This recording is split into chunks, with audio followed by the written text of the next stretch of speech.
أعوذ بالله من الشيطان الرجيم بسم الله الرحمن الرحيم فاذكروني أذكركم واشكروا لي ولا تكفرون سبحان ربك رب العزة عما يصفون وسلام على المرسلين والحمد لله رب العالمين درود شریف اللهم صل على سيدنا ومولانا محمد وعلى آل سيدنا ومولانا محمد وبارك وسلم وصلی علیہ۔ اصلاحی روحانی مجلس میں ہم اور آپ جمع ہیں، دعا ہے اللہ تعالی ہم سب کی حاضری کو قبول فرمائے۔ اللہ تعالی ارشاد فرماتے ہیں فاذکرونی اذکرکم، میرے بندے تو مجھے یاد کر میں تجھے یاد کروں گا، میرا شکر ادا کر ناشکری مت کر۔ آیت کریمہ کا پہلا حصہ، اس حوالے سے دو چار بنیادی باتیں عرض کرنی۔ فرمائے میرے بندے تو فرش پہ یاد کرے گا میں عرش پہ یاد کروں گا، تنہائی میں یاد کرے گا میں بھی تجھے تنہائی میں یاد کروں گا، مجلس میں یاد کرے گا فرشتوں کے مجالس میں یاد کروں گا۔ فاذکرونی اذکرکم، اگر تو راحت و سکون کے لمحات میں یاد کرے گا تو میں زحمت کے لمحات میں تجھے یاد کروں گا۔ جب انسان راحت و سکون کے لمحات میں ہوتا ہے اور رب کو یاد رکھتا ہے تو زحمت کے لمحات میں اللہ بھی اسے یاد رکھتا ہے۔ ایک خاتون کے بارے میں آتا ہے، جوانی میں خاوند کا انتقال ہو گیا، دودھ پیتا بچہ گود میں رہ گیا، سر کی چھت نصیب تھی اگرچہ کچھ فقر و فاقہ کا شکار تھی۔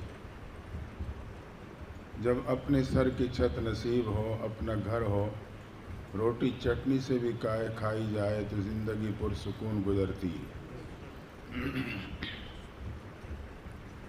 ایک دن بھوک کی شدت ہے، کھانے کی قلت ہے، چند نوالے اپنے سامنے رکھے اور اٹھا کے منہ کا نوالہ بنانے ہی والی تھی کہ دروازے پہ صدا لگی کہ اللہ کے نام پہ روٹی دے دو۔ اس نے وہ اپنے منہ کے جو نوالے تھے وہ اٹھائے اور اللہ کے نام پہ مانگنے والے کے ہاتھوں میں دے دیے۔ اس وقت کو صبر و تحمل سے گزارا۔ کچھ دن بعد اسے رشتہ داروں کے ہاں جانا پڑا۔ راستہ کچھ جنگل سے ہوتا ہوا گزرتا تھا۔ جب یہ بچے کو لیے جنگل کے راستے پہ چڑھی، کیا دیکھا کہ دور سے ایک بھیڑیا ہے، دوڑتا ہوا آ رہا ہے۔ چند لمحے میں ہی اس کو اندازہ ہو گیا بھیڑیا کا رخ میری طرف ہے۔ یہ پریشان ہو کے دوڑ پڑی، جیسے دوڑی بچہ ہاتھ سے چھوٹا نیچے گرا۔ بھیڑیے نے تیزی سے لپکتے ہوئے بچے کو منہ میں اٹھایا اور سیدھا دوڑ گیا۔ اب ماں اپنے لخت جگر کو موت کے منہ کا نوالہ بنتا ہوا دیکھ رہی، بے قرار ہو گئی، تڑپ گئی، رب سے التجا کرنے لگی، اللہ میرے بچے کو موت کو منہ کا نوالہ نہ بنانا، یا اللہ میرے بچے کو میرے ہاتھوں میں لوٹا دینا۔ زار و قطار روتی رہی اور رب سے مانگتی رہی۔ بھیڑیا تیزی سے دوڑ رہا تھا کہ اچانک اس کے سامنے ایک درخت سے نوجوان نے چھلانگ لگائی۔ جب بھیڑیے نے اچانک انسان کو سامنے پایا تو تیزی میں راستہ بدلنے کے لیے جیسے ہی پلٹا، بچہ منہ سے چھوٹ کے نیچے گرا۔ بھیڑیا تیزی میں آگے نکل گیا۔ نوجوان نے آگے بڑھ کے بچے کو اٹھایا اور قدموں کو پلٹتے ہوئے ماں کے پاس جا کے اس کے ہاتھوں میں دیا اور واپس جانے لگا۔ ماں نے کہا بیٹا اپنا نام تو بتا دے، تو میرے لیے انسان نہیں رحمت کا فرشتہ بن کے آیا ہے۔ اس نے قدم روکے اور کہا اماں واقعی میں انسان نہیں رحمت کا فرشتہ ہوں، اللہ نے تیری مدد کے لیے انسانی شکل دے کے مجھے بھیجا ہے۔ تو راحت و سکون کے لمحات میں تھی، اللہ کا نام سنا، تو نے اپنے منہ کے نوالے اٹھائے اور اللہ کے نام پہ مانگنے والوں کے ہاتھوں میں دے دیے۔ اس لمحے میں تو زحمت کا شکار تھی، اللہ نے موت کے منہ کا نوالا تیرے ہاتھوں میں لوٹا دیا۔ فَاذْكُرُونِي أَذْكُرُكُمْ، فرمایا اگر تو راحت میں یاد کرے گا تو میں تجھے زحمت میں یاد کروں گا۔ لیکن آج ہمیں نہ راحت میں رب یاد نہ زحمت میں رب یاد۔ کاروبار کی فراوانی ہے تو پھر رب کے لیے وقت نہیں، اور اگر زحمت کے شکار ہوں، تنگ دستی کے شکار ہوں، پھر بھی رب کے در کو چھوڑ کے در در پہ جاتا ہوں۔ حساب کتاب کروا، فال نکلوا، کتاب کھلوا، آسمان کے ستارے لڑوا، معلوم نہیں کس کس در پہ جاتے ہیں، لیکن رب کے در پہ جھکنے کے لیے تیار نہیں۔ تو نہ راحت میں رب یاد رہا، نہ زحمت میں رب یاد رہا۔ اللہ کہتے ہیں میرے بندے راحت میں یاد کر، زحمت میں میں تجھے یاد رکھوں گا۔ فَاذْكُرُونِي أَذْكُرُكُمْ، فرمایا میرے بندے اگر تو معصیت میں یاد کرے گا تو میں مصیبت میں تجھے یاد کروں گا۔ معصیت کا لمحہ ہے، گناہ پہ قادر ہے، گناہ کا موقع ہے، لیکن اللہ کی یاد آئی، اللہ کا خوف دل پہ چھایا، اس نے اپنے آپ کو گناہ سے بچا لیا۔ فرمایا اگر تو نے معصیت میں یاد کیا تو میں مصیبت میں یاد کرتے ہوئے تجھے مصیبت سے بچا لوں گا۔ بنی اسرائیل کے 3 دوست ایک غار میں پہنچے، اچانک ایک چٹان آئی اور غار کے منہ کو بند کر گئی۔ ایسے بند کیا کہ نہ ہوا کا جھونکا داخل ہوتا ہے، نہ سورج کی کرن داخل ہو سکتی۔ تینوں دوستوں کو یقین ہو گیا کہ ہماری زندگی میں قبر بن گئی، ایسی گمنامی کی موت مریں گے کسی کو خبر تک نہ ہوگی۔ اب اسی غار میں تینوں سر جوڑ کے بیٹھے ہیں۔ اچانک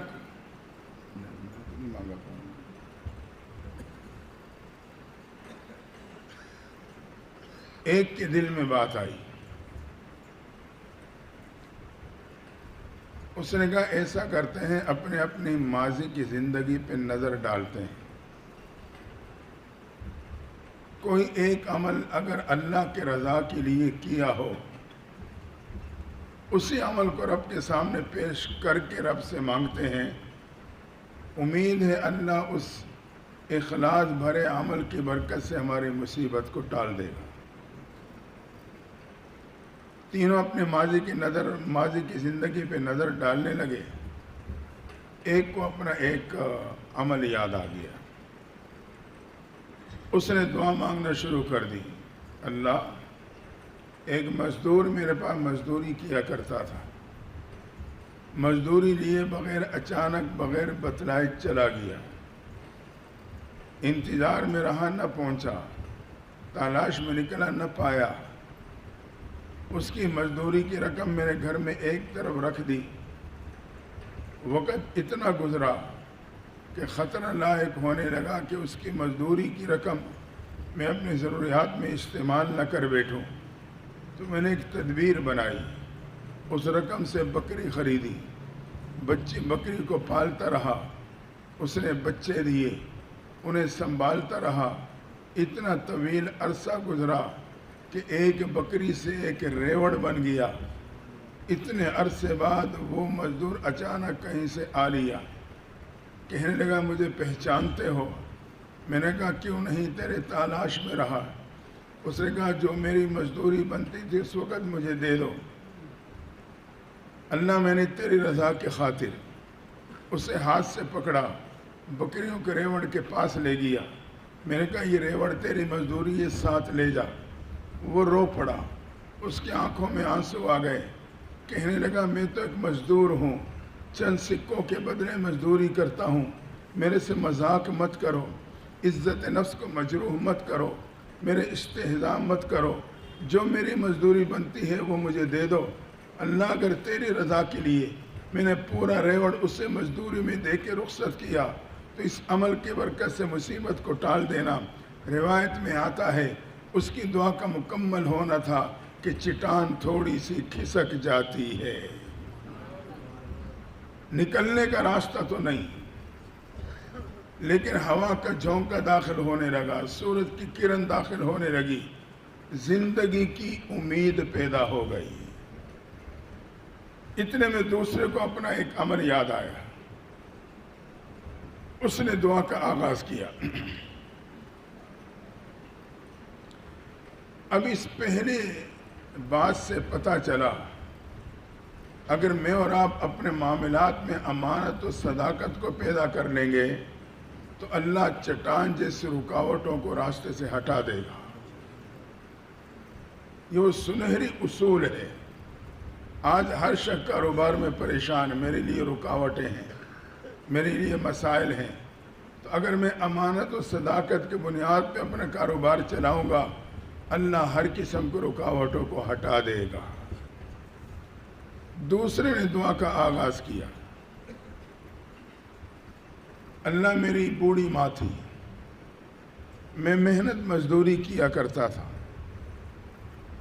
معمول یہ تھا کہ جب رات کو گھر لوٹتا تو دودھ کا پیالہ گرم کر کے پہلے ماں کے پاس آتا، جب وہ دودھ نوش کر لیتی تو میں بچوں کی طرف لوٹ جاتا۔ ایک دن دودھ گرم کر کے ماں کے چارکے پہ کے ایک پاس آیا تو وہ پہلے ہی نیند کے آغوش میں جا چکی تھی۔ میں نے ماں کو جگا کر تکلیف دینا برداشت نہ کی، خود انتظار کرتے ہوئے تکلیف برداشت کرنے لگا۔ رات کا آدھا حصہ گزرا، ماں نہ جاگی، اکثر حصہ گزرا نہ جاگی، حتیٰ کہ فجر کی اذانیں آئیں، ماں کی آنکھ کھلی، اٹھ کے بیٹھی، میں نے دودھ کا پیالہ پیش کر دیا، اس نے دودھ نوش کیا، اس کے بعد میں بچوں کی طرف لوٹا۔ اللہ اگر یہ ماں باپ کی خدمت تیری رضا کے لیے کی ہے تو اس عمل کی برکت سے اس مصیبت کو ٹال دینا۔ روایت میں آتا ہے کہ دعا کا مکمل ہونا تھا، چٹان تھوڑی سی اور کھسک جاتی ہے، زندگی کی امید بڑھ گئی لیکن نکلنے کا راستہ نہیں۔ دوسرا اصول معلوم ہوا کہ ماں باپ کی خدمت یہ زندگی کے راستوں سے ہر قسم کی رکاوٹوں کو ہٹا دیتی ہے۔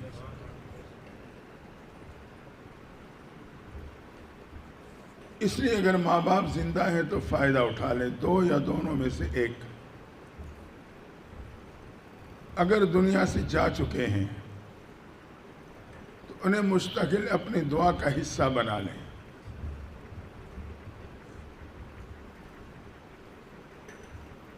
قرآن ہمیں اور آپ کو ایک اصول دے رہا ہے، جب بھی گھر سے نکلنا، کاروبار کے لیے، دفتر کے لیے، کسی سفر کے لیے، ماں باپ زندہ ہیں تو ان سے دعائیں لے کے جانا، دنیا سے جا چکے ہیں تو انہیں دعائیں دے کے جانا۔ اللہ تعالیٰ آپ کو بعافیت گھر بچوں کے پاس لوٹا دے گا۔ ابراہیم علیہ السلام نے جب اللہ کے حکم پر حضرت ہاجر اور بڑھاپے کی اولاد حضرت اسماعیل کو مکہ کے چٹیل میدانوں میں چھوڑا اور خود ملک شام چلے گئے۔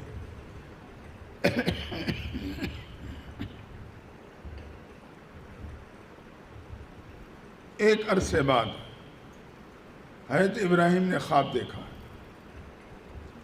رب کہتا ہے خلیل بیٹے کو میرے نام پہ قربان کر دو۔ آپ اٹھے، آپ نے 80 اونٹ بیٹے کی جگہ پہ اللہ کے نام پہ قربان کر دی۔ دوسری رات پھر خواب آیا، خلیل بیٹے کو میرے نام پہ قربان کر دو۔ آپ نے اگلے دن پھر 80 اونٹ قربان کر دی۔ تیسری رات پھر خواب آتا ہے، خلیل بیٹے کو میرے نام پہ قربان کر دو۔ اب آپ ملک شام سے چلے، مکہ کی بستی میں پہنچے، حضرت ہاجرہ سے ملے، کہا بیٹے اسماعیل کو تیار کرو، بڑے کی ملاقات کے لیے لے جانا چاہتا ہوں۔ اماں ہاجرہ نے سوچا والد ہیں، ایک عرصے بعد آئے ہیں، بچے کو لے جا کے بڑے کی ملاقات کرانا چاہتے ہیں،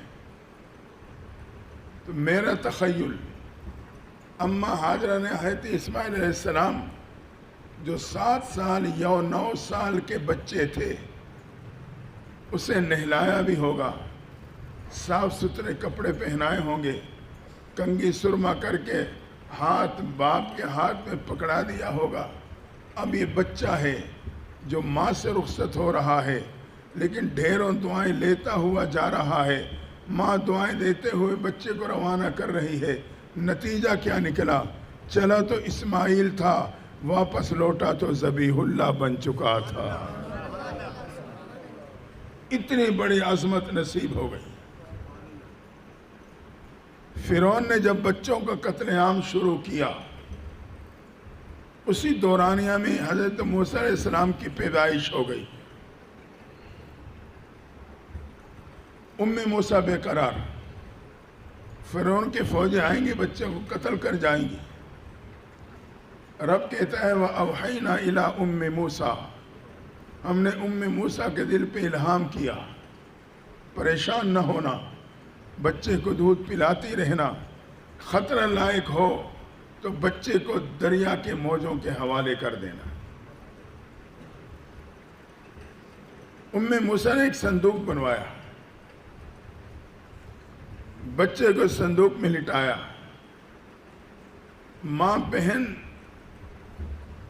ماں اور بیٹی نے مل کے صندوق اٹھایا، دریا کے کنارے پہ لا کے رکھا۔ ماں پہلے پانی میں اتری، صندوق کو پانی کی سطح پہ لایا گیا۔ اب ماں اپنے ہاتھوں سے صندوق کو دھکیلتے ہوئے بچے کو دریا کے موجوں کے حوالے کرنے لگی ہے۔ یہ وہ لمحہ ہے، بیٹا ماں سے رخصت ہو رہا ہے لیکن ڈھیروں دعائیں لیتا ہوا جا رہا ہے۔ نتیجہ کیا نکلا؟ چلا تو موسیٰ تھا، ایک وقت آیا اللہ نے کلیم اللہ بنا دیا تھا۔ میرے اور آپ کے محبوب پیغمبر نبی آخر الزمان محمد الرسول اللہ صلی اللہ علیہ وسلم کی پیدائش ہوتی۔ کچھ عرصے بعد بنو سعد قبیلے کی 10 عورتیں مکہ کے بستی کا سفر کرتی ہیں، بچوں کو گود میں لیں گی، پالیں گی، کچھ معاوضہ ملے گا، گھر کا سرکل چلے گا۔ اللہ کی شان 10 میں سے ایک کی سواری نے ساتھ نہ دیا، 9 آگے نکلی، انتظار کرنے لگی۔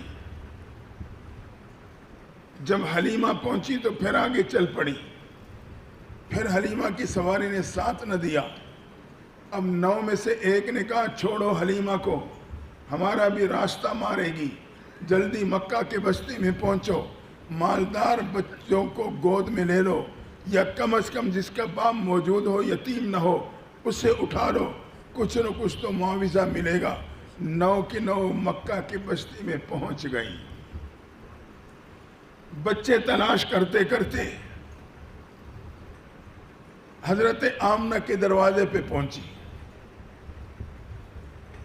لیکن اللہ کو یہ 9 کے 9 عورتوں کا دامن پسند نہیں تھا۔ رب نہیں چاہتا تھا کہ میرا محبوب 9 میں سے کسی ایک دامن میں تربیت پائے۔ وجہ یہ تھی کہ اس 9 کے 9 دامن میں مال و دولت کی محبت نے جنم لیا تھا۔ حرص و حبس اس دامن میں کھیلتے نظر آتے تھے، اس لیے رب نہیں چاہتا تھا کہ محبوب اس میں سے کسی ایک دامن میں تربیت حاصل کرے۔ تو اللہ نے 9 کے 9 کو اپنے محبوب کے در سے محروم لوٹا دیا، محروم لوٹ گئی۔ یہ بچہ یتیم ہے، انہوں نے بچے کو نہیں چھوڑا، حقیقت میں اللہ نے اسے اپنے محبوب کے در سے محروم لوٹا دیا۔ مکہ کے بستی سے بچوں کو لیتے ہوئے جانے لگی کہ اتنے میں حلیمہ پہنچ گئی۔ حلیمہ مکہ کے بستی میں ایک ایک دروازے پہ جاتی ہے، بچہ ہے نہیں۔ کہنے والی نے کہا حلیمہ مکہ میں کوئی بچہ باقی نہیں رہا سوائے ایک کے، اللہ کی شان ایک کی طرف بلانے والا ایک ہی رہ گیا تھا۔ اس کی بھی ایک وجہ تھی، حلیمہ حلم سے ہے، حلیمہ کے دامن میں حلم نے جنم لیا تھا. صبر و تحمل حلیمہ کے دامن میں کھیلتے نظر آتے تھے. رب کو حلیمہ کا دامن اتنا پسند آیا تھا کہ اللہ نے اس دامن کا انتخاب پہلے سے اپنے محبوب کی تربیت کے لیے کر لیا تھا. اب رب نہیں چاہتا تھا جب حلیمہ آمنہ کے دروازے پہ جائے اسے پتہ چلے میرا محبوب یتیم ہے تو کسی اور بچے کا خیال اس کے ذہن میں نہ آ جائے. رب کو یہ بھی برداشت نہ ہوا. یہی وجہ ہے حلیمہ جب مکہ پہنچتی ہے کوئی بچہ باقی نہیں رہا سوائے ایک کے. حلیمہ آمنہ کے دروازے پہ پہنچی. آمنہ بچہ ہے؟ ہاں ہے. باپ ہے؟ نہیں. آمنہ کے آنکھوں میں بھی آنسو آ گئے. کہا باپ نہیں، بچہ یتیم ہے. اب بستی میں کوئی اور بچہ تھا نہیں کہ حلیمہ کے دل و دماغ میں اس کا خیال آتا. تو حلیمہ نے کہا اچھا آمنہ مجھے دکھاؤ تو صحیح. آمنہ حلیمہ کو لے کے چلی. کمرے میں محبوب چارپے پہ لیٹے، چہرے مبارک پہ سفید کپڑا. حلیمہ نے آگے بڑھ کے بچے کے چہرے سے کپڑا ہٹایا. محبوب نے جیسے ہی آنکھیں کھولی سامنے کھڑی حلیمہ کے چہرے پہ نظر پڑی تو محبوب پیغمبر حلیمہ کو دیکھتے ہی مسکرا پڑے. آپ کا مسکرانا تھا. حلیمہ دل دے بیٹھی. ساتھ کھڑے خاوند سے کہنے لگی مجھے یہاں سے کچھ ملے یا نہ ملے لیکن اس معصوم کی معصومانہ مسکراہٹیں یہ تو مجھے تسلیاں دیتی رہیں گی. تو خاوند نے کیا کہا؟ توجہ کرنا. خاوند نے کہا حلیمہ اٹھا لو، عسى اللہ ان یجعل لنا فیہ برکہ، شاید اللہ اس بچے میں ہمارے لیے برکتیں پیدا کر دے گا. یہاں پہ ایک بات کہنا چاہتا ہوں جو پلے باندھ کے جانا. 9 کی 9 محروم لوٹی کیونکہ ان کی نظر کثرت پہ تھی. زیادہ ملے زیادہ ملے. اللہ نے 2 جہانوں کی برکت سے محروم لوٹا دیا. حلیمہ اور حلیمہ کے خاوند کی نظر برکت پہ تھی. اللہ نے 2 جہانوں کی برکت حلیمہ کی جھولی میں ڈال دی. کاروباری لائن میں ہے، ملازم پیشہ ہے یا زمیندار، اس بات کو پلے باندھ لینا، نظر کثرت پہ نہ رکھنا، نظر برکت پہ رکھنا. آج میرے اور آپ کی نظر کثرت پہ ہوتی ہے. یہی وجہ ہے ہمارے معاشرے میں سودی کاروبار کیا جاتا ہے، برکت کے لیے نہیں کثرت کے لیے کیا جاتا ہے. رشوت لیتے ہیں کثرت کے لیے، ناپ تول میں کمی کرتے ہیں کثرت کے لیے، ملاوٹ کرتے ہیں کثرت کے لیے، دوسرے کا حق مارتے ہیں کثرت کے لیے. حتیٰ کہ آج کا بھائی اپنے بہن کا وراثتی حق دبا کے بیٹھا ہے صرف کثرت کے لیے. اگر حصہ دے دیا تو جائیداد کم پڑ جائے گی. نظر کثرت پہ رہی، حرام در حرام کا مرتکب ہو کے 2 جہانوں کی برکتوں سے محروم کر دیا جاؤں گا. اور اگر نظر برکت پہ رہی تو اللہ 2 جہانوں کی برکتیں جھولی میں ڈال دے گا. حلیمہ کے خاوند نے کہا حلیمہ اٹھا لو، شاید اللہ اس بچے میں ہمارے لیے برکتیں پیدا کر دے. انہیں اس وقت کیا معلوم تھا کہ بچہ کون ہے. حلیمہ نے اٹھا لیا. واقعہ اپنی جگہ پہ، میں جو موضوع ہے اس کے مطابق بات کر رہا ہوں. حلیمہ محبوب کو لے کے چلی، بی بی آمنہ پیچھے پیچھے. اب حلیمہ محبوب کو لے کے گھر کے دروازے سے نکل رہی ہیں. آمنہ اپنے لختی جگر کو ڈھیروں دعائیں دے رہی ہیں. یہ وہ بچہ ہے جو ماں سے رخصت ہو رہا ہے لیکن ڈھیروں دعائیں لیتا ہوا جا رہا ہے. اور آمنہ کو کیا معلوم تھا میرے لختی جگر جو اس وقت محمد بن عبداللہ ہے، ایک وقت آئے گا اللہ اسے محمد الرسول اللہ بنا دے گا. امت کو پیغام دیا.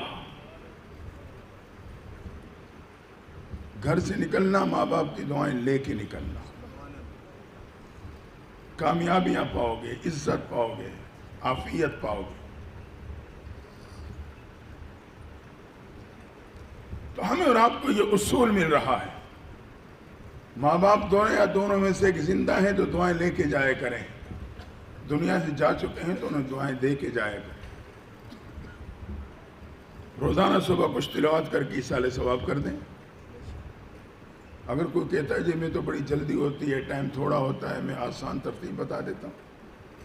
حدیث میں آتا ہے پیغمبر صلی اللہ علیہ وسلم ارشاد فرماتے ہیں جو میرے پہ صبح 10 مرتبہ درود پڑے گا اور شام کو 10 مرتبہ درود پڑے گا قیامت کے دن اللہ اسے میری شفاعت عطا کر دے گا۔ کھڑے کھڑے 10 مرتبہ درود شریف پڑھ کے قبر میں پڑے ماں باپ کے حق میں دعا مانگ لیں، ان کے لیے بھی شفاعت کا ذریعہ، میرے لیے بھی شفاعت کا ذریعہ۔ یہ تو آسان ہے معاملہ۔ تو ماں باپ کی خدمت کی بات کر رہا تھا کہ ماں باپ کی خدمت کی وجہ سے رکاوٹیں ہٹ جاتی ہیں، لیکن آج جو ہمارے اور آپ کے معاشرے کی صورتحال ہے بہت بگڑ چکی۔ آج ہم اور آپ بزرگوں سے دعائیں کروانا چاہتے ہیں، بڑوں سے دعائیں لینا چاہتے ہیں، اساتذہ سے دعائیں کرواتے ہیں، لیکن جو گھر میں بوڑھے ماں باپ 2 بزرگ موجود ہیں ان سے اولاد دعا لینے کے لیے تیار نہیں۔ ماں باپ کی دعا جیسے اولاد کے حق میں قبول ہوتی ہے شاید ہی کسی کی قبول ہو، لیکن جو گھر میں بزرگ موجود اس سے نوجوان اولاد دعا لینے کے لیے تیار نہیں۔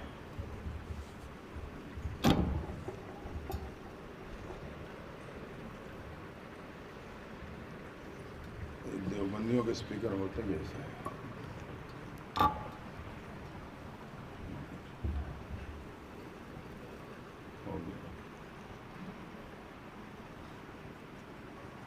ٹھیک ہے نا؟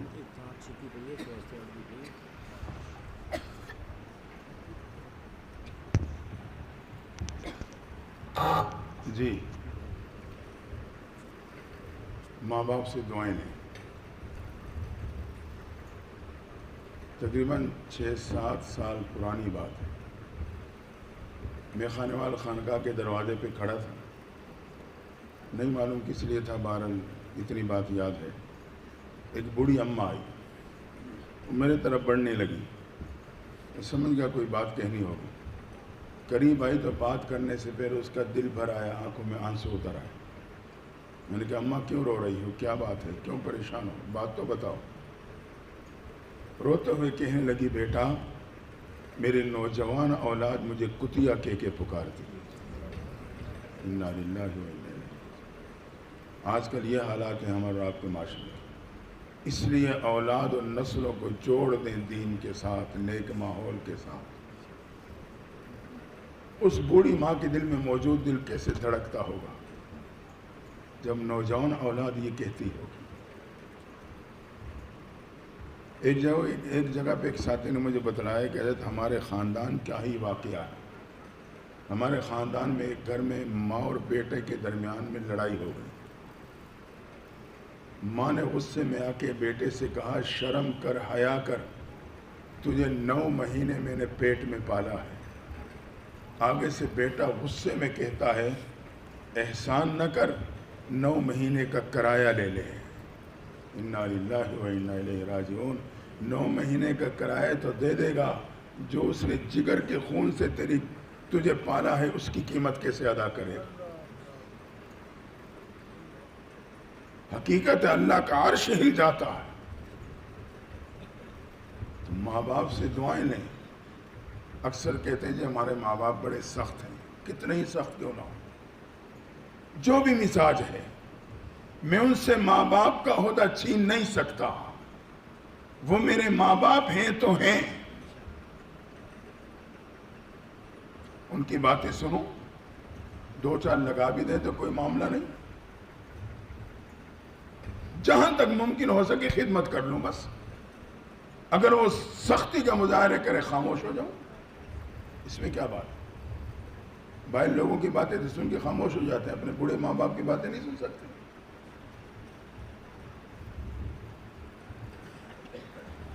موسیٰ علیہ السلام نے ایک دن اللہ سے دعا مانگی،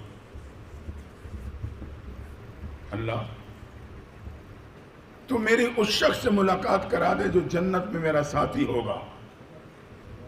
اللہ تو قادر ہے، عالم الغیب ہے، مختار کل ہے، قادر مطلق ہے۔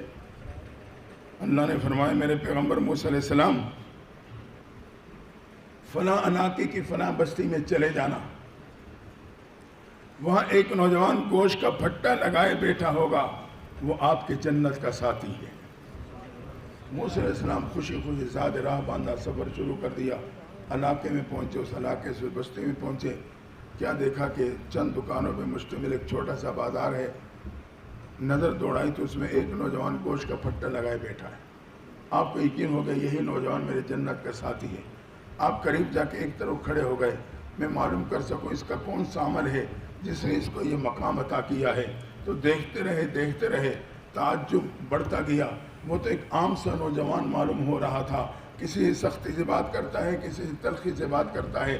گوشت بیچتا رہا، آخر میں تھوڑا سا گوشت بچایا، صاف کر کے اسے کپڑے میں باندھا، پھٹا بند کیا اور گھر کی طرف چل دیا۔ موسیٰ علیہ السلام نے سوچا کہ وجہ تو معلوم نہ ہو سکی، میں رات اس کے بعد ٹھہرتا ہوں، شاید کوئی وجہ معلوم ہو جائے۔ موسیٰ علیہ السلام پیچھے چلے، دروازے پہ پہنچے تو کہا نوجوان تیرا مہمان ہوں، رات کو ٹھہرنا چاہتا ہوں۔ نوجوان آپ کو جان نہ سکا کہ وقت کے پیغمبر موسیٰ علیہ السلام ہے، لیکن مہمان نوازی کرتے ہوئے آپ کو گھر لے آیا۔ صحن میں ایک طرف چارپی پڑی تھی، وہاں بٹھا دیا، خود گوشت لے کے بچوں کی طرف لوٹا۔ موسیٰ علیہ السلام کی نظر پڑی صحن کے دوسری طرف چارپی پہ ایک بڑھیا ماں لیٹی ہے۔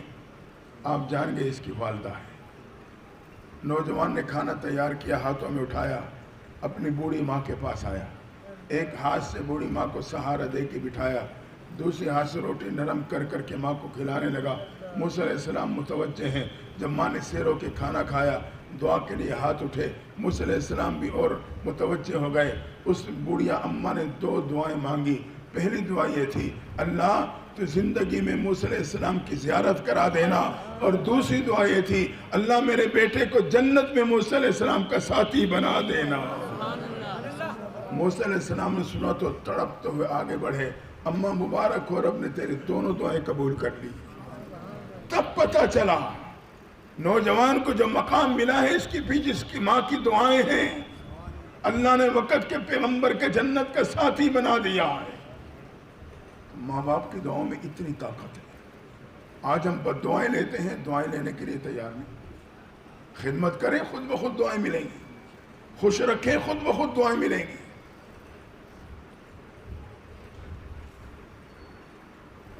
تو ماں باپ کی خدمت رکاوٹوں کو ہٹا دیتی ہے۔ تیسرے نے دعا مانگی، بات یاد ہے؟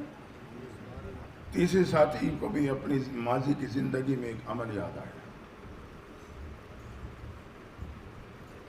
دعا مانگنے لگا، اللہ میری ایک چچا زاد بہن تھی، بہت ہی حسین تھی، لیکن پاکیزہ پاک دامن بچی تھی۔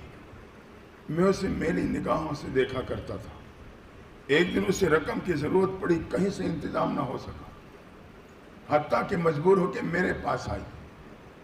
میں نے رقم دینے کا وعدہ کیا لیکن گناہ کے ساتھ مشروط کر دیا۔ معلوم نہیں وہ کس ہاتھوں مجبور تھی، خاموش ہو گئی۔ جب میں گناہ کے ارادے سے اس کی طرف بڑھنے لگا تو میں نے دیکھا کہ اس پہ ایک کپ کپی تاری ہے، رنگ زرد ہو چکا ہے، ٹک ٹکی باندھ کے مجھے دیکھ رہی ہے۔ جیسے ہی چند قدم بڑھائے تو کہنے لگی، انی اخاف اللہ، اتق اللہ، نوجوان میں رب سے ڈرتی ہوں، تو بھی اپنے رب سے ڈر جا۔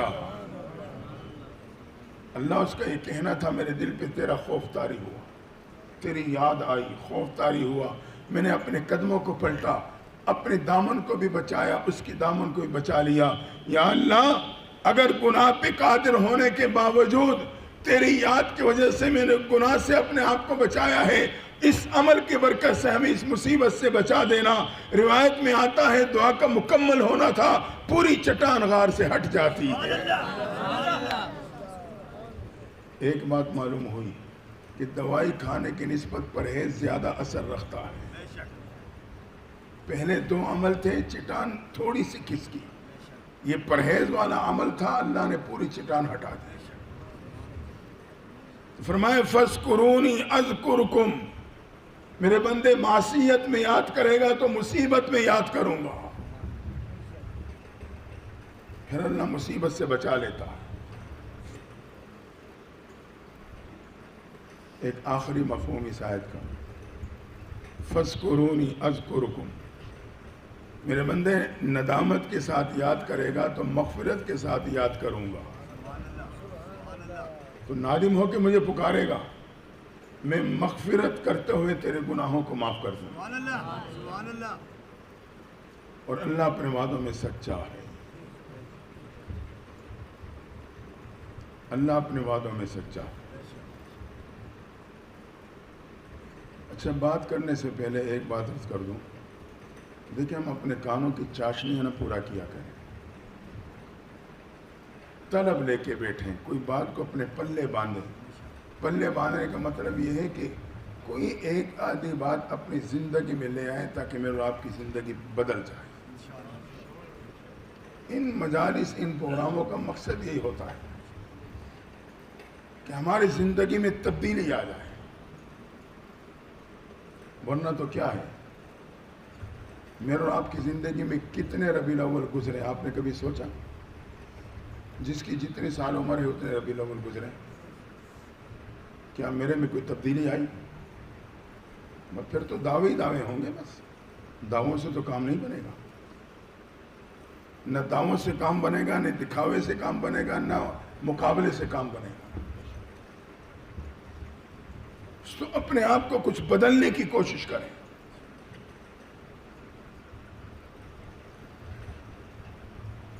محبت صرف یہ نہیں ہے جو میرے اور آپ کا انداز ہے. محبت تو محبوب کی تعلیم اور طریقے کو اپنانے کا نام ہے. اچھا، ایک بات عرض کرتا ہوں، لیکن تنقیداً نہیں، تعمیری بنیاد پر. اگر ایک کمزوری آپ میں ہوں گی تو ہزاروں میرے میں چھپی ہوں گی. ہم اسی معاشرے کے افراد ہیں.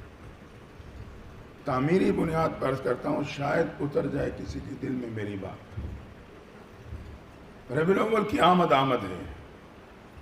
اگر میں اپنے محبوب کی محبت میں ایک قدم اٹھا لوں، شاید میری نجات کا سبب بن جائے.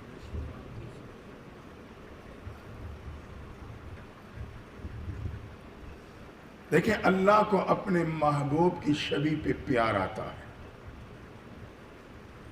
اللہ کو اپنے محبوب کی شبیہ پہ، محبوب جیسا چہرہ بنا لیں، مشابہت اختیار کر لیں.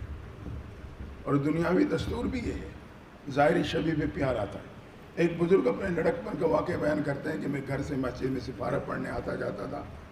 راستے میں خاتون کا گھر تھا. 2-4 دن بعد میں نے محسوس کیا کہ اس نے میرے آنے جانے کا وقت نوٹ کر لیا تھا. جب میں آتا یا جاتا تو دروازے پہ کھڑی مجھے محبت بھری نگاہوں سے دیکھتی رہتی تھی، حتیٰ کہ میں اس کی نگاہوں سے اوجھل ہو جاتا. ایک دن گزرنے لگا تو مجھے قریب بلا کے میرے سر پہ پیار دیا، پیشانی پہ بوسہ لیا. اگلے دن بلا کے گھر لے گئی، کبھی کیا کھلاتی ہے، کبھی کیا پلاتی ہے. اس سے اگلے دن پھر گھر لے جاتی ہے، نئے سوٹ پہنا دیا، نئے جوتے میرے پاؤں میں ڈال دیے. تو میں پوچھنے میں مجبور ہوا، اماں آپ میرے سے اتنا پیار کیوں کرتی ہو؟ کیونکہ نہ میں آپ کو جانتا ہوں نہ آپ مجھے جانتے ہیں. آپ میرے سے اتنا پیار کیوں کرتی ہو؟ کہتے اس ماں کی آنکھوں میں آنسو آ گئے. کہا بیٹا، تیری عمر کا میرا بھی ایک بیٹا تھا جو دنیا سے جا چکا ہے. اب جب بھی میں تیرے چہرے پہ نظر ڈالتی ہوں، تیرے چہرے میں مجھے اپنی بیٹی کی شبیہ نظر آتی ہے، اس لیے مجھے تیرے ہی پہ پیار آ جاتا ہے. یہ دنیاوی دستور بھی ہے، ظاہری شبیہ پہ پیار آتا ہے. تو اللہ کو بھی اپنے محبوب کی شبیہ پہ پیار آتا ہے. اس لیے کوشش کریں اپنے چہروں کو سجا لیں مکمل. کمزور ہیں، چلو ایک ظاہری مشابہت محبوب سے حاصل ہو جائے گی، اگرچہ بہت ہی بدعمل ہوں گے. شاید وہی میری نجات کا سبب بن جائے. شاید اسی کے برکت سے اللہ مجھے آخری وقت میں کلمہ نصیب کر دے، میری آخرت سمجھ جائے. رب کے ہاں کیا کمی ہے؟ رب تو طلب کو دیکھتا ہے بس. تو میں اگر محبت رکھتا ہوں تو اس کا اظہار بھی تو کسی صورت میں کروں. دیکھیں، ایک محبت ہے، ایک محبت کا اظہار ہے، اس میں فرق ہے. ایک محبت ہے، ایک اس محبت کا اظہار ہے. ایک دوست دوسرے دوست سے محبت رکھتا ہے لیکن اظہار کبھی نہیں کیا تو وہ اس سے شکوہ کرتا ہے، یار نہ کبھی کال کی ہے، نہ کبھی میسج کیا ہے، کوئی کسی طریقے سے کوئی رابطہ ہی نہیں کرتے ہو، کیسی محبت ہے؟ محبت الگ ہے، محبت کے اظہار الگ ہے۔ یقیناً امتی ہونے کے ناطے نبی سے محبت رکھتے ہیں، لیکن حق بنتا ہے ہم اپنے نبی کی محبت کا اظہار بھی کریں۔ لیکن آج ایک بہت بڑی کمزوری ہے، محبت کے اظہار بھی میں اپنی چاہت کے مطابق کرنا چاہتا ہوں، یہ بھی ٹھیک نہیں۔ محبت کے اظہار کروں گا تو مجھے صحابہ کی زندگی دیکھنی ہو، وہ معیار حق ہیں ہمارے لیے۔ صحابہ معیار حق ہیں، کسی عمل کا معیار کی مہر میرے جیب میں نہیں ہے۔ بہرحال کہنا صرف یہ چاہتا ہوں، چہروں کو سجانے کی کوشش کریں۔ محبوب پیغمبر کے ساتھ ظاہری مشابہت، اللہ باقی زندگی بھی بدل سکتا ہے۔ اس کے ساتھ جڑتی ہے ایک بات، پھر میں اپنی وہ آخری بات مکمل کرتا ہوں۔ شاید کسی نوجوان کے دل میں یہ بات آتی ہوگی کہ داڑھی رکھ لوں تو اچھا نہیں لگوں گا، شاید، لیکن جو ہمارے بزرگ و بوڑھے ہیں وہ کیوں ایسا کرتے ہیں؟ ممکن ہے کسی نوجوان کے لیے کوئی رشتے کی مجبوری ہے، رشتہ دینے والا رشتہ نہیں دیں گے، یہ تو صوفی صاحب بن گیا ہے۔ ایک مسئلہ یاد رکھنا، علماء نے لکھا ہے، چہرے پہ اس طرح پھیرنے کے بعد یا کینچی چلانے کے بعد، نبی کی سنت کو تڑپانے کے بعد شیشے کے سامنے آؤں اور دیکھ کے اگر میں نے یہ کہہ دیا اب میں خوبصورت لگ رہا ہوں، علماء نے لکھا ہے یہ کفریہ جملہ ہے۔ اسے نبی کا چہرہ پسند نہیں تھا، اس چہرے کو کہتا ہے اب میں خوبصورت لگ رہا ہوں، تو کم از کم اس عمل سے اپنے آپ کو بچا لیں۔ کمزور ہیں، دعائیں مانگتے رہیں، اللہ تو توفیق دے دے تو میرے لیے آسان کر دے کہ میں چہرہ سجا لوں۔ معلوم ہے اللہ نے قبول کر لیا تو سارے رکاوٹیں ختم ہو جائیں گی۔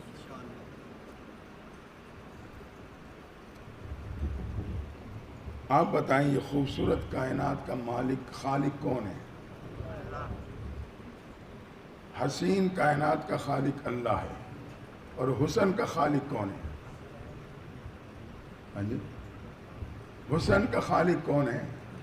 بھئی وہ بھی اللہ ہے نا، اللہ کے سوا تو کوئی نہیں ہے۔ حسین کائنات کا خالق اللہ، حسن کا خالق بھی اللہ۔ اب بات سمجھ میں آنے میں آسانی ہو جائے گی۔ جو حسن کا خالق ہے، آپ اندازہ لگائیں وہ اپنے محبوب کو کتنا حسین بنائے گی۔ اگر داڑھی میں حسن نہ ہوتا تو اللہ اسے کم از کم اپنے محبوب کے چہرے پہ نہ سجاتا۔ معلوم ہوا داڑھی میں حسن ہے، ہاں داڑھی میں حسن ہے، یہ تو پکی بات ہو۔ بہرحال کوشش کریں۔ آخری بات عرض کر رہا تھا، فَاذْكُرُونِي أَذْكُرْكُمْ، میرے بندے ندامت کے ساتھ یاد کرے گا، مغفرت کے ساتھ یاد کروں گا، نادم ہو جائیں رب کے در پہ، اللہ آسانیاں کر دے گا۔ اس پہ صرف ایک واقعہ عرض کر کے بعد میری مکمل۔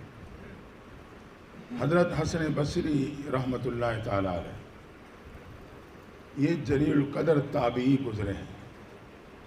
میرے اور آپ کی ماں حضرت ام سلمہ کے خادمہ کے بیٹے تھے، ان کا نام حسن حضرت عمر فاروق رضی اللہ تعالیٰ عنہ نے رکھا تھا۔ جب آپ کی والدہ کام میں مصروف ہوتی تو حضرت ام سلمہ آپ کو گود میں کھلایا کرتی تھی۔ آپ کئی امہات المومنین کے گودوں میں کھیلے ہیں، کئی صحابہ سے علم حاصل کیا، کئی بدری صحابہ کی آپ کو زیارت نصیب ہوئی ہیں، اتنے جلیل القدر تابعی ہیں۔ ان کے پڑوس میں خاتون رہتی، خاون کا انتقال ہو گیا، چھوٹا بچہ تھا گود میں، عدت گزرنے کے بعد سوچنے لگی دوسرا گھر کیا آباد کروں، زندگی بیٹے کے نام کر دیتی، بیٹے کو پالتی سنبھالتی رہی۔ بیٹا سمجھداری کی عمر کو پہنچا، اماں کہنے لگی بیٹا پڑوس میں اللہ والے رہتے ہیں، میرے مرشد میرے استاد رہتے ہیں، ان کی صحبت میں جائے کرو، ان کی باتیں سنا کرو، ان کی مجلس میں بیٹھا کرو۔ لیکن نوجوان جوانی میں مستانی کا شکار ہو چکا تھا، وہ ماں کی ایک کان سے سنتا دوسرے کان سے نکال دیتا۔ اللہ کی شان ایک دن جوانی میں بیمار ہوا، بیماری معمولی تھی لیکن بڑھتی گئی، جیسے بڑی ویسے بگڑتی گئی، یہ جوانی کی عمر میں بیماروں کے چارپے پہ پڑ گیا۔ اتنے طویل عرصے بعد ماں بڑھاپے کو پہنچ چکی تھی، ماں اپنے بیمار نوجوان بیٹے کی خدمت کے لیے اس کے قدموں میں بیٹھ گئی، اور تو کوئی تھا نہیں گھر میں، ماں اور بیٹا۔ بعد میں بیماری اتنی لمبی ہو جاتی ہے کہ مریض کو یقین ہو جاتا ہے میرے اس بیماری سے بچنا مشکل۔ ایک دن نوجوان کے دل میں یہ بات آ گئی میرا بیماری سے بچنا مشکل۔ اس نے بند آنکھوں کو کھولا، قدموں کی طرف بیٹے بڑھی اماں کے چہرے پہ ڈالا، دیکھ کے کہنے لگا اماں میری ایک آرزو تو پوری کر دے۔ ماں نے یہ جملہ سنا تو تڑپ گئی، بیٹا کون سی آرزو لیے پڑا ہے بتا تو صحیح، تیرے لیے جی رہی ہوں، تیرے سہارے بیٹھی ہوں، تیری کون سی آرزو باقی ہے؟ کہا اماں اگر میرا انتقال ہو جائے اللہ والوں سے کہنا میری نماز جنازہ پڑھا دے۔ ماں نے جملہ سنا تو تڑپ گئی، لیکن اپنے آپ کو سنبھالا، سوچنے لگی چلو زندگی میں نہیں جاتے جاتے حضرت سے نسبت ہو جائے گی۔ دوڑی حضرت حسن بصری کی خدمت میں، حضرت میرا نوجوان بیٹا ان کیفیات سے گزر رہا ہے اور آرزو کا اظہار کر رہا ہے کہ جنازہ اللہ والے پڑھا دیں۔ اللہ کی شان، حضرت حسن بصری نے نوجوان کے جنازے پڑھانے سے صاف انکار کر دیا۔ اب مرشد تھے، نہ اصرار کر سکی نہ وجہ پوچھ سکی۔ آج کل کی پیری مریدی تو نہیں تھی نا، ہم نے بھی ہر تعلق کو دنیا کے لیے بنا لیا۔ آج کل پیری مریدی پتہ کیا ہے؟ تعویذ چلا تو پیر بھی پکا مرید بھی پکا، تعویذ نہ چلا تو پیر بھی فارغ مرید بھی فارغ۔ تو یہ پیری مریدی نہیں ہے، یہ عملیات ہیں۔ عملیات میں تو ہندو اور عیسائی میں آپ سے زیادہ مہارت رکھتے ہیں۔ پیر فارسی کا لفظ ہے، پیر رہبر کو کہتے ہیں، رہنما کو کہتے ہیں، اللہ اور اللہ کے نبی اور جنت کا راستہ بتلانے والے کو کہتے ہیں۔ دیکھیں حقیقی رہبر تو ہمارے اور آپ کے محبوب پیغمبر ہیں، اس میں کوئی شک نہیں۔ لیکن آج اگر کوئی میرے اور آپ کی رہبری کرتا ہے، کیوں؟ میں صبح کا ناشتہ کر کے بھول جاتا ہوں کہ ناشتہ میں کیا کھایا تھا، ایسا ہے کہ نہیں؟ کل کی روٹی بھول جاتا ہوں، یار کل کیا کھایا تھا۔ تو کیا میرے سے یہ جنت کا راستہ بھول نہیں سکتا؟ اتنے فتنوں کے زمانے میں، اتنی غفلت اور مصروفیت کے دور میں، تو یقیناً ہم اور آپ اللہ اور اللہ کے نبی کے بتلایا ہوا راستہ بھول گئے۔ تو یہ وہ رہبر ہوتے ہیں جو نبی کے راستے پہ چل کے مجھے اور آپ کو یاد دلاتے ہیں بھئی ادھر نہیں ادھر جانا ہے، یہ راستہ ہے صحیح، اس پہ چلنا۔ اس میں کیا حرج ہے؟ ہاں ان پیروں کو نہ مانو جو عملیات کو پیر کا نام دیتا ہے، جو آپ کو وہی راستے کی یاد دہانی کرا رہا ہے جو میرے اور آپ کے نبی نے ہمیں اور آپ کو بتلایا اور ہم اسے بھول گئے۔ یاد رکھنا پیر کی مثال، وہ گاڑی میں گوگل پہ وہ کیا لگاتے ہیں جو راستہ بتلاتا ہے، جی پی آر۔ پیر کی مثال اس جی پی آر کے معنی، وہ بتاتا ہے سیدھا جاؤ، رائٹ ہو جاؤ، لیفٹ ہو جاؤ، ادھر گھوم جاؤ، یو ٹرن لے لو۔ اس کے مطابق چلتے ہیں تو ہم بآسانی اپنے منزل کو پا لیتے ہیں۔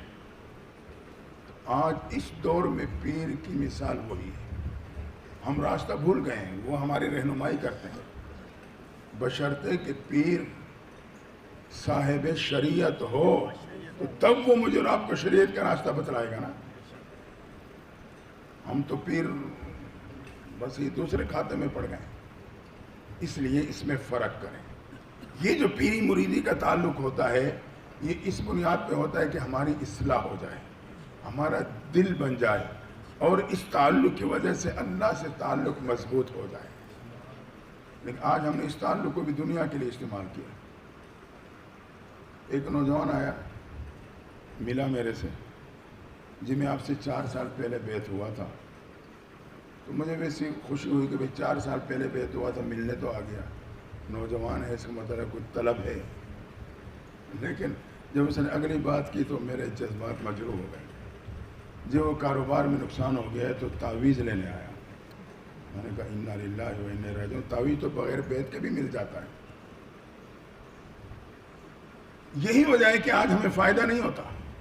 یہ بیعت اپنی اصلاح کے لیے ہے، سیدھے راستے پہ چلنے کے لیے ہے، ہم اس کو بھی دنیا کے مسائل میں استعمال کرتے ہیں۔ رابطہ کریں گے تو دنیاوی پریشانی کی وجہ سے کریں گے، نہیں تو کوئی رابطہ نہیں کریں گے۔ اگر ہم نے اپنے آپ پہ محنت کر لی تو اللہ تعالیٰ باقی مسائل بھی حل فرما دے گا ہمارا۔ تو حضرت حسن بصری رحمۃ اللہ تعالیٰ نے نوجوان کے جنازے سے انکار کر دیا۔ پریشانی میں اس نوجوان کی ماں قدموں کو پلٹ کے جانے لگی۔ حضرت نے آواز دے کے وضاحت کر دی، فرمایا میں اس نوجوان کا جنازہ کیسے پڑھاؤں جو پوری زندگی رب کے در پہ نہیں جھکا، پوری زندگی رب کو اس نے نہیں پکارا۔ بعض علماء نے لکھا ہے حضرت حسن بصری کا تعلق اس علماء کے قافلے سے تھا جن کے نزدیک بے نمازی کا جنازہ نہیں پڑھایا جاتا تھا۔ ماں پریشانی میں پلٹ کے آئی، بیٹے کے قدموں میں آ کے بیٹھ گئی۔ بیٹے نے پھر آنکھیں کھولی، ماں کے چہرے پہ جمالی، مسلسل ماں کو دیکھتا رہا۔ ماں سمجھ گئی میرے نوجوان بیٹے کی یہ خاموش نگاہیں میرے سے کس سوال کا جواب مانگ رہی ہیں۔ سوچنے لگی اسے بتاؤں تو کیا بتاؤں، اسے کہوں تو کیا کہوں۔ دل ہی دل میں تڑپتی رہی، مگر مسلسل بیٹے کا دیکھنا ماں سے برداشت نہ ہوا۔ آخر کار دل پہ ہاتھ رکھ کے کہنے لگی، بیٹا اللہ والوں نے تیرے جنازہ پڑھانے سے انکار کر دیا ہے۔ یہ سننا تھا۔ نوجوان کے دل پہ ایک چوٹ لگی، ایک ٹھنڈی آہ بھری، آنکھوں سے ندامت کے آنسو جاری، خاموشی میں چلا گیا۔ ماں ایک بار تڑپ گئی، لیکن چند لمحے بعد نوجوان نے پھر آنکھوں کو کھولا، ماں کو دیکھ کے کہنے لگا، اماں یقیناً میں اتنا برا ہوں، اللہ والوں نے میرے جنازہ پڑھانے سے انکار کر دیا ہے۔ اماں پھر تو میرے پہ ایک احسان کر دینا۔ بیٹا کیا احسان؟ کہا اگر میرا انتقال ہو جائے میرے پاؤں میں رسی باندھ دینا، بستی کی گلی میں گھسیٹتے چلے جانا، جہاں بستی والے گندگی ڈالتے ہیں وہاں جا کے مجھے بھی ڈال دینا۔ میں نے تو توبہ نہیں کی، لیکن میرے دوست جب میرے انجام کو دیکھیں گے انہیں توبہ نصیب ہو جائے گی۔ ماں سن رہی ہے، تڑپ رہی ہے، کروں تو کیا کروں، کہوں تو کیا کہوں۔ مختصر اسی کشمکش میں چند لمحے بعد نوجوان کا انتقال ہو گیا۔ ادھر بیٹے کی روح پرواز، ادھر دروازے پہ دستک ہو گئی۔ ماں اسی پریشانی میں بند دروازے کی طرف دوڑی۔ دروازہ کھولا تو کیا دیکھا، حضرت حسن بصری دروازے پہ کھڑے۔